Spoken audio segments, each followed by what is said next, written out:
എന്താണ് candle stick എന്ന് നമ്മൾ അറിയണം. ഞാൻ മുന്നത്തെ ക്ലാസ് പറഞ്ഞിട്ടുണ്ട്, ഒന്നുകൂടെ പറഞ്ഞുതരാം. ഇപ്പോൾ സപ്പോസ് ഇവിടെ ഈ ഒരു പോയിന്റിൽ മാർക്കറ്റ് ഓപ്പണായി. ഓക്കെ, 100 രൂപയിൽ മാർക്കറ്റ് ഓപ്പണായി. 9:15 രാവിലെ മാർക്കറ്റ് ഓപ്പൺ ആകുമ്പോൾ 100 രൂപയായിരുന്നു. അവിടെ നിന്ന് ആൾക്കാർ സെല്ല് ചെയ്യാൻ തുടങ്ങി. സെല്ല് ചെയ്ത് 90 റുപ്പീസ് വരെ പോയി. ഈ ഒരു പോയിന്റ്. അവിടെ നിന്ന് വീണ്ടും ആൾക്കാർ വാങ്ങിക്കാൻ തുടങ്ങി. വാങ്ങിച്ച് ഒരു 120 റുപ്പീസ് വരെ എത്തി. ഓക്കെ, ഇവിടുന്ന് വീണ്ടും സെല്ല് ചെയ്യാൻ തുടങ്ങി. ഒരു 110 രൂപയിലെത്തിയപ്പോൾ മാർക്കറ്റ് ക്ലോസ് ചെയ്തു. അതായത് 3:15 വൈകുന്നേരം മാർക്കറ്റ് ക്ലോസ് ചെയ്യുമ്പോൾ 110 രൂപയായിരുന്നു. അപ്പോൾ ഇവിടെ ഈ 100 എന്നുള്ളത് മാർക്കറ്റ് ഓപ്പണിംഗ് പ്രൈസാണ്, എന്ന് കൊടുക്കുക. ഈ 110 എന്നുള്ളത് മാർക്കറ്റ് ക്ലോസിംഗ് പ്രൈസാണ്. അതായത് സി എന്ന് ഡിനോട്ട് ചെയ്യാം. ഇത് നമ്മളൊരു ബോക്സ് ആക്കി വരച്ച് കഴിഞ്ഞാൽ ഇതാണ് ഒരു അന്നത്തെ ദിവസത്തെ ക്യാൻഡിൽ സ്റ്റിക്ക്. അതിന് നമുക്ക് കളറ് ഗ്രീന് കൊടുക്കാം. ഗ്രീന് കളർ കൊടുക്കാൻ കാരണം ഇവിടെ ഓപ്പണിംഗ് പ്രൈസ് താഴെയും ക്ലോസിംഗ് പ്രൈസ് മേലെയാണ്.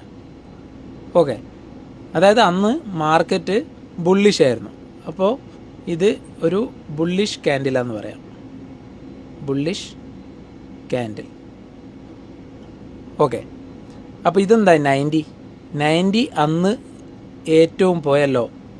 അന്ന് ഏറ്റവും താഴെ പോയ റേറ്റ് 90.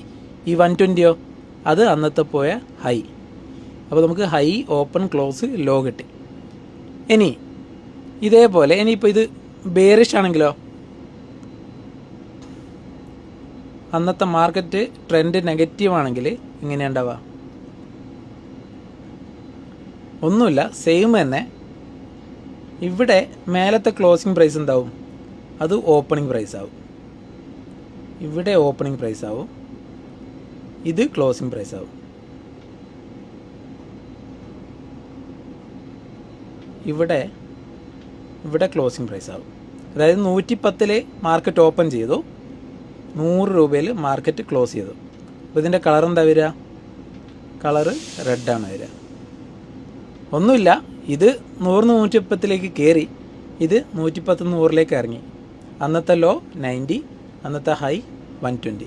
ഇതാണ് ക്യാൻഡിൽ സ്റ്റിക്ക്.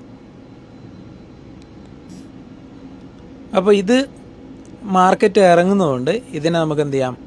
ബെയറിഷ് ക്യാൻഡിൽ എന്ന് വിളിക്കാം. Bearish candle. എന്താണ് ബുള്ള് കാള. അതായത് കാള നമ്മൾ ഇങ്ങനെ കുത്തിപ്പൊക്കുന്നില്ലേ, അതാണ് ബുള്ള്. ബിയർ എന്ന് പറഞ്ഞാലോ കരടി. സാധാരണ അടിച്ച് താത്ത്